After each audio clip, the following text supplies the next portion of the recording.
যাবো জয়েন করতে, এই টাইমটা এখন ফিক্স হয়নি। ওই ডেটটার সময় আমি এটা বলবো আপনাদের। অমিত শাহ, জেপি নাড্ডা কারোর সঙ্গে কথা বা তাদের দিক থেকে কোনো বার্তা? না, সবার সঙ্গে আমার কথা হয়ে গেছে।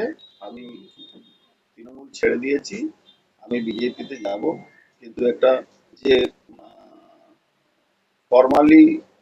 ফর্মালিটি যে আছে থাকে, সেটা আমি করব। আমি হয়তো যে কোনো মুহূর্তে আমি আপনাদেরকে একটা সময় আমার কাছে সূচনা আসবে, আমি আপনাদের জানিয়ে দেবো। সেটা কি কোথায় হয়েছে, মানে কলকাতায় না? কলকাতাতেও হতে পারে, দিল্লিতেও হতে পারে, এই জায়গাটা এখন ফিক্স হয়নি, সেটা আমি বলে দেবো। তাহলে আপনি বিজেপির প্রার্থী হচ্ছেন ব্যারাকপুরে? সেটা তো দল ঠিক করবে কে প্রার্থী হচ্ছে, কিন্তু আমি বিজেপি তে জয়েন করছি, এটা ফাইনাল। আর কেউ জয়েন দলের কার সাথে কথা হয়েছে, বিজেপির কার সাথে আপনার কথা হয়েছে? না, সেটাও বলা আমার পক্ষে সম্ভব নেই, কিন্তু আরো একজন কেউ বড়